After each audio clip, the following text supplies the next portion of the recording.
14장 유월절과 무교절이 되기 이틀 전이었습니다. 대제사장들과 율법학자들은 어떻게 예수를 체포해 죽일지 궁리하고 있었습니다. 그들은 백성들이 소동을 일으킬 수 있으니 명절에는 하지 말자라고 말했습니다. 예수께서 베다니 마을에 나병 환자 시몬이라는 사람의 집에서 식탁에 기대 먹고 계시는데 한 여인이 값비싼 순수한 나드 향유가 든 옥합 하나를 가져왔습니다. 그리고 그 여인은 옥합을 깨뜨려 향유를 예수의 머리에 부었습니다. 거기 있던 사람들이 화를 내며 서로 수군거렸습니다. 왜 향유를 저렇게 낭비하는가? 저것을 팔면 300데나리온은 좋게 될 텐데 그 돈을 가난한 사람들에게 주었으면 좋았을 것을. 그러면서 그들은 여인을 심하게 나무랐습니다. 예수께서 말씀하셨습니다. 가만두어라. 어찌 이 여인을 괴롭히느냐? 이 사람은 내게 좋은 일을 했다. 가난한 사람들이야 항상 너희 곁에 있으니 너희가 원하기만 하면 언제든지 도울 수 있지만 나는 너희 곁에 항상 있는 것이 아니다. 이 여인은 자기가 할 수 있는 일을 했다. 내 몸에 향유를 부어 내 장례를 미리 준비한 것이다. 내가 너희에게 진실로 말한다. 온 세상 어디든지 복음이 전파되는 곳마다 이 여인이 한 일도 전해져서 사람들이 이 여인을 기억하게 될 것이다.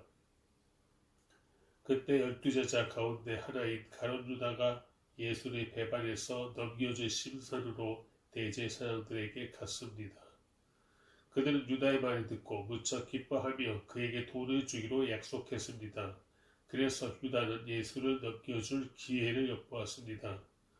무교절 첫날 유월절 양을 잡는 날에 제자들이 예수께 물었습니다. 우리가 주를 위해 어디에 가서 유월절 음식을 준비하는 것이 좋겠습니까? 그러자 예수께서 제자 두 사람을 보내시며 말씀하셨습니다. 성 안으로 들어가면 물동이를 메고 가는 사람을 만날 것이다. 그를 따라가거라. 그가 어디로 들어가든지 그 집주인에게 선생님께서 제자들과 함께 유월절 음식 먹을 방이 어디냐고 물으십니다. 라고 말하라. 그가 잘 마련해 놓은 넓은 다락방을 보여줄 것이다. 거기에다 우리를 위해 음식을 준비해 두라. 제자들이 떠나 성 안으로 들어가 보니 모든 것이 예수께서 말씀하신 그대로였습니다. 그리하여 그들은 유월절을 준비했습니다. 그날 저녁이 되자 예수께서 12제자들과 함께 그 집에 도착하셨습니다. 함께 식탁에 기대어 음식을 나누는 동안 예수께서 말씀하셨습니다. 내가 너희에게 진실로 말한다. 너희 가운데 하나가 나를 배반할 것이다. 그가 지금 나와 함께 먹고 있다. 그들은 슬픔에 잠겨 한 사람씩 예수께 물었습니다. 설마 저는 아니지요? 예수께서 대답하셨습니다. 12명 가운데 한 사람이다. 지금 나와 한 그릇에 빵을 찍어 먹는 사람이다. 인자는 자신에 대해 성경에 기록된 대로 가겠지만 인자를 배반하는 그 사람에게는 화가 있을 것이다. 그는 차라리 이 세상에 태어나지 않았더라면 좋았을 것이다. 그들이 음식을 먹고 있는데 예수께서 빵을 들고 감사 기도를 드리신 후 떼어 제자들에게 나눠주며 말씀하셨습니다. 이것을 받으라. 이것은 내 몸이다. 그러고 나서 예수께서는 잔을 들고 감사 기도를 드리신 후 제자들에게 주셨습니다. 그러자 그들 모두 받아 마셨습니다. 예수께서 그들에게 말씀하셨습니다. 이것은 많은 사람을 위해 흘리는 내 피, 곧 언약의 피다. 내가 너희에게 진실로 말한다. 내가 하나님 나라에서 새 포도주를 마시는 그날까지 포도나무에서 난 것을 다시는 마시지 않을 것이다. 그들은 찬송을 부른 뒤 올리브산으로 향했습니다. 예수께서 그들에게 말씀하셨습니다. 너희는 모두 나를 버릴 것이다. 성경에 이렇게 기록되어 있다. 내가 목자를 치리니 양떼가 흩어질 것이다. 그러나 내가 살아난 후에 너희보다 앞서 갈릴리로 갈 것이다. 베드로가 장담하며 말했습니다. 모든 사람이 주를 저버린다 해도 저는 그렇게 하지 않을 것입니다. 예수께서 대답하셨습니다. 내가 네게 진실로 말한다. 오늘 밤 닭이 2번 울기 전에 내가 나를 모른다고 3번 부인할 것이다. 그러나 베드로는 힘주어 말했습니다. 주와 함께 죽을지언정 결코 주를 모른다고 하지 않을 것입니다. 다른 모든 제자들도 같은 말을 했습니다. 그들은 겟세마네라는 곳으로 갔습니다. 예수께서 제자들에게 내가 기도하는 동안 여기 앉아 있으라 하시고 베드로와 야고보와 요한만 따로 데리고 가셨습니다. 그리고 매우 근심에 잠겨 괴로워하셨습니다. 예수께서 그들에게 말씀하셨습니다. 내 마음이 너무 괴로워 죽을 지경이다. 너희는 여기 머물러 깨어 있으라. 예수께서는 조금 떨어진 곳으로 가셔서 땅에 엎드려 할 수만 있다면 그 순간이 그냥 지나가게 해 주십사 기도하셨습니다. 예수께서 말씀하셨습니다.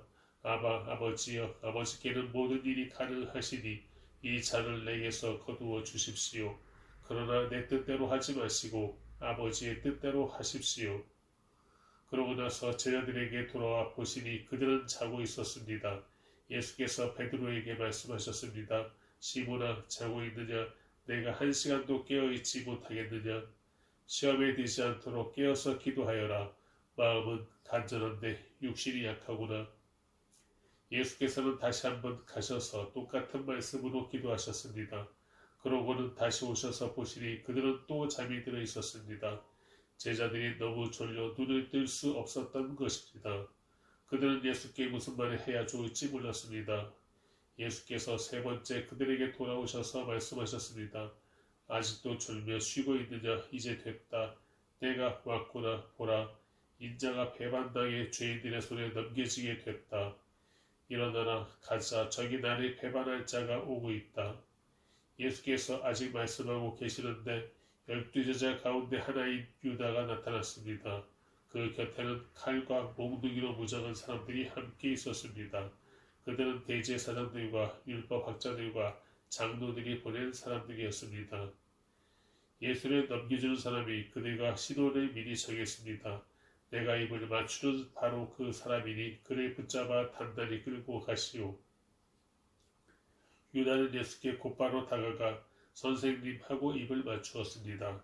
그러자 사람들이 예수를 붙잡아 체포했습니다. 그때 옆에 서 있던 사람들 가운데 하나가 자기 칼을 빼더니 대제사장 하인의 귀를 쳐 잘라버렸습니다. 예수께서 말씀하셨습니다. 너희가 강도에게 하듯이 칼과 몽둥이를 들고 나를 잡으러 왔느냐? 내가 날마다 너희와 함께 있으면서 성전에서 갇힐 때에는 너희가 나를 잡지 않았다. 그러나 이것은 성경을 이루려고 하는 것이다. 제자들은 모두 예수를 버리고 달아났습니다. 그런데 한 청년이 맨몸에 배에 혼이불을 두르고 예수를 따라가고 있었습니다. 사람들이 그를 붙잡자 그는 혼이불을 버리고 벌거벗은 채 달아나 버렸습니다. 그들은 예수를 끌고 대제사장에게로 갔습니다. 대제사장들과 장로들과 율법학자들이 모두 모여들었습니다. 베드로는 멀찌감치 떨어져 예수를 따라가 대제사장 집들에까지 들어갔습니다. 거기서 그는 경비병들 틈에 앉아 불을 쬐고 있었습니다. 대제사장들과 온 공회가 예수를 죽이기로 증거를 찾았지만 아무런 증거도 나오지 않았습니다. 많은 사람들이 예수에 대해 거짓 증거를 댔지만 그들의 증언이 서로 맞지 않았습니다. 그러자 몇몇 사람들이 일어나 예수에 대해 이렇게 거짓으로 증언했습니다. 우리는 저 사람이 내가 손으로 지은 이 성전을 헐고 손으로 짓지 않은 다른 성전을 3일 만에 세우겠다고 하는 소리를 들었습니다. 그러나 이 사람들이 한 증언도 서로 맞지 않았습니다. 그러자 대제사장이 그들 앞에 서서 예수께 물었습니다. 아무 대답도 안 할 작정이냐? 이 사람들이 너에 대해 이렇게 불리한 진술을 하고 있지 않느냐? 예수께서는 묵묵히 아무런 대답도 하지 않으셨습니다. 대제사장이 다시 물었습니다. 내가 찬송받으실 하나님의 아들 그리스도냐? 예수께서 대답하셨습니다. 내가 바로 그다. 너희는 인자가 전능하신 분의 오른편에 앉아있는 것과 하늘 구름을 타고 오는 것을 보게 될 것이다. 대제사장은 자기 옷을 찢으며 말했습니다. 더 이상 무슨 증인이 필요하겠소? 하나님을 모독하는 저 말을 여러분이 들었는데 어떻게 생각하시오? 그들은 모두 예수가 사형을 받아야 마땅하다고 정죄했습니다. 어떤 사람들은 예수께 침을 뱉었습니다. 또 예수의 얼굴에 가리고 주먹으로 때리며 말했습니다. 누가 때렸는지 예언자처럼 맞춰보아라. 경비병들도 예수를 끌고 가 마구 때렸습니다. 베드로가 집 안뜰 아래쪽에 있는데 대제사장의 하녀 하나가 다가왔습니다. 하녀는 불이 쬐고 있는 베드로를 보고 가까이서 자세히 살펴보더니 말했습니다. 당신도 나사렛 예수와 한패지요? 그러나 베드로는 부인했습니다. 내가 지금 무슨 말을 하는지 나는 알지도 못하고 깨닫지도 못하겠다. 그리고 베드로는 문 밖으로 나갔습니다. 그 하녀가 거기서 베드로를 보고 둘러서 있던 사람들에게 다시 말했습니다. 이 사람도 저들과 한패예요. 베드로는 다시 부인했습니다. 조금 있다가 옆에 서 있던 사람들이 베드로에게 말했습니다. 너도 분명 저들과 한패가 틀림없어. 갈릴리 사람이잖아. 그러나 베드로는 저주하고 맹세하며 말했습니다. 나는 당신들이 말하는 그 사람이 누군지 알지 못하고. 바로 그때 닭이 두 번째 울었습니다. 그러자 베드로는 닭이 두 번 울기 전에 내가 나를 세 번 모른다고 할 것이다 라고 하신 예수의 말씀이 생각나 엎드려져 울었습니다. 15장 새벽이 되자 곧 대제사장들은 장로들과 율법학자들과 온 공회원들과 함께 회의를 소집했습니다. 그리고 그들은 예수를 묶어 끌고 가서 빌라도에게 넘겨주었습니다. 빌라도가 물었습니다. 내가 유대 사람의 왕이냐? 예수께서 대답하셨습니다. 그렇다. 내가 말한 대로다. 대제사장들은 여러 가지로 예수를 고소했습니다.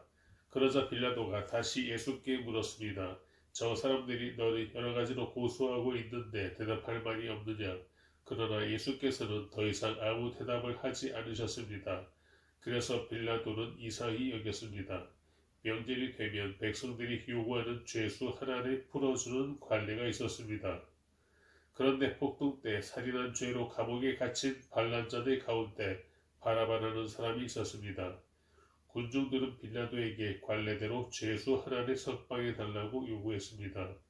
빌라도가 물었습니다. 너희는 내가 유대 사람의 왕을 풀어주기를 바라느냐? 그는 대제사장들이 예수를 시기해서 자기에게 넘겨준 것을 알고 있었습니다.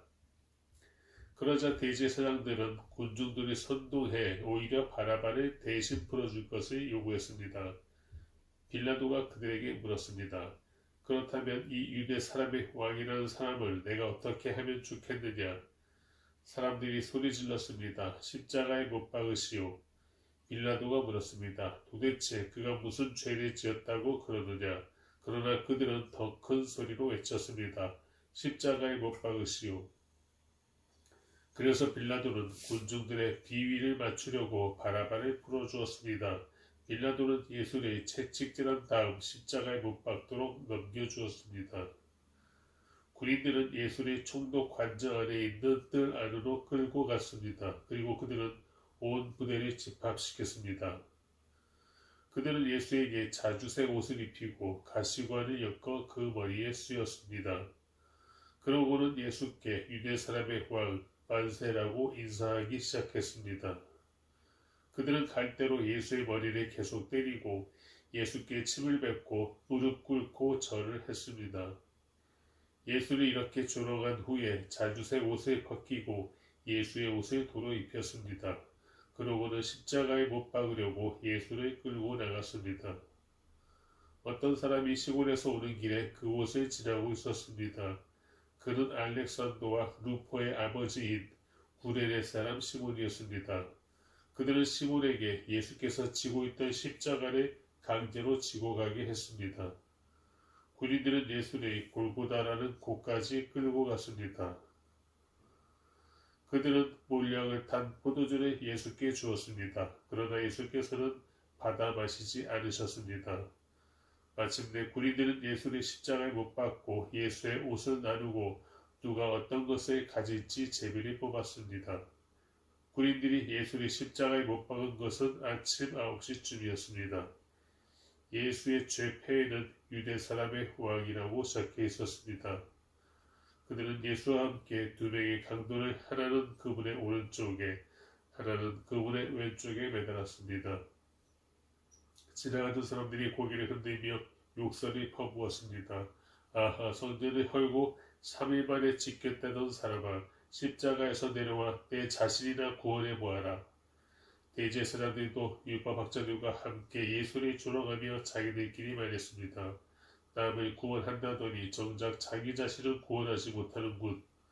그리스도 이스라엘 왕아, 십자가에서 내려와 보아라. 우리가 보고 믿도록 해 보아라. 함께 십자가에 매달린 두 사람도 예수를 모욕했습니다. 낮 12시가 되자 온 땅에 어둠이 뒤덮이더니 오후 3시까지 계속됐습니다. 오후 3시가 되자 예수께서 큰 소리로 부르짖었습니다. 엘리 엘리 라마 사박다니, 이 말은 내 하나님 내 하나님 어째서 나를 버리셨습니까? 라는 뜻입니다. 가까이 서 있던 몇 사람들이 이 소리를 듣고 말했습니다. 들어보라, 저 사람이 엘리야를 부른다. 한 사람이 달려가 해변에 신 포도주에 듬뿍 적셔 막대기에 매달아 예수께 마시게 하며 말했습니다. 보시오, 저가 엘리야를 부르고 있소. 그때 예수께서 큰 소리를 지르시고 숨을 거두셨습니다. 그리고 성전의 휘장이 위에서 아래까지 두 쪽으로 찢어졌습니다. 예수를 마주보고 서 있던 백부장은 예수께서 이렇게 부르짖으시며 돌아가시는 것을 보고 말했습니다. 이분은 참으로 하나님의 아들이셨다. 여인들도 멀리서 이 광경을 지켜보고 있었습니다. 그 가운데는 막달라 마리아, 작은 야고보와 요새의 어머니 마리아, 살로메도 있었습니다. 이 여인들은 갈릴리에서 예수를 따르며 섬기던 사람들이었습니다.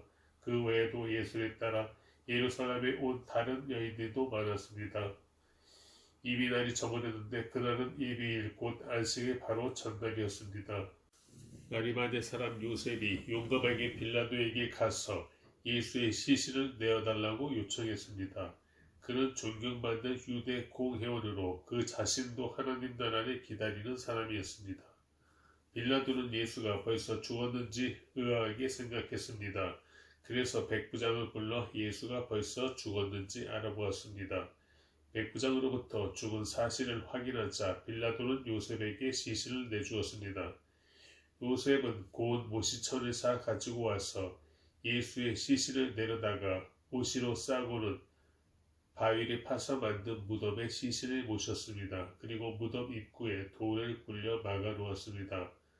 막달라 마리아와 요새의 어머니 마리아는 예수의 시신이 놓이는 곳을 지켜보았습니다.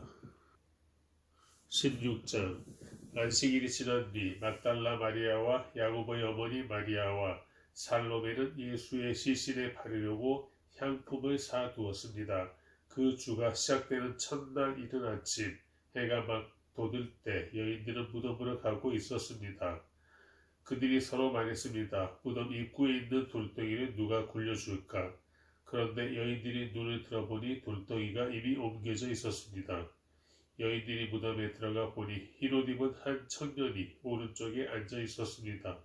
그들은 깜짝 놀랐습니다. 그러자 그가 말했습니다. 놀라지 말라. 십자가에 못 박히신 나사렛 예수를 찾으러 온 것이 아니냐. 예수께서는 살아나셨다. 이제 여기 계시지 않는다. 여기 예수를 눕혔던 자리를 보라. 자, 이제 가서 그분의 제자들과 베드로에게 전하라. 예수께서 너희보다 앞서 갈릴리로 가실 것이며 그분의 말씀대로 거기서 너희가 예수를 보게 될 것이다. 여인들은 넋을 잃고 벌벌 떨면서 무덤에서 도망쳐 나왔습니다. 너무나 무서워 아무에게 어떤 말도 할 수가 없었습니다. 예수께서 그 주가 시작되는 첫날 이른 아침 부활하셔서 맨 처음으로 막달라 마리아에게 나타나셨습니다. 막달라 마리아는 전에 예수께서 7 귀신을 쫓아주신 여인입니다. 그녀는 전에 예수와 함께 지내던 사람들에게 가서 전했습니다. 그들은 슬피 울며 통곡하고 있었습니다. 그러나 그들은 예수께서 살아나셨다는 소식과 또 마리아가 그분을 직접 보았다는 말을 듣고도 믿지 않았습니다. 그 후에 그들 가운데 두 제자가 시골로 내려가고 있는데 예수께서 전과는 달라진 모습으로 그들 앞에 나타나셨습니다. 이들은 다른 제자들에게 돌아가 이 사실을 알렸지만 이번에도 제자들은 믿지 않았습니다. 나중에 예수께서 11 제자들이 음식을 먹고 있을 때 그들에게 나타나셔서 그들이 믿지 못하는 것과 마음이 굳은 것을 꾸짖으셨습니다. 예수께서 다시 살아나신 후 자신을 보았다는 사람들의 말을 제자들이 믿지 못했기 때문입니다. 예수께서 제자들에게 말씀하셨습니다. 너희는 온 세상에 나가서 모든 사람들에게 복음을 전파하라. 누구든지 믿고 침례받는 사람은 구원을 받을 것이요 누구든지 믿지 않는 사람은 심판을 받을 것이다. 믿는 사람에게는 이런 표적이 따를 것이다. 그들은 내 이름으로 귀신을 내쫓고 새 방언으로 말하며 손으로 뱀을 집어 들고 독을 마셔도 아무런 해를 받지 않으며 아픈 사람들에게 손을 얹으면 병이 나을 것이다. 주 예수께서 그들에게 말씀하신 후에 하늘로 들려 올라가셔서 하나님의 오른편에 앉으셨습니다. 그리고 제자들은 곳곳에 다니면서 복음을 전파하는데 주께서 그들과 함께 일하시고 표적들이 나타나게 하셔서 그들이 전하는 말씀이 사실임을 확증해 주셨습니다.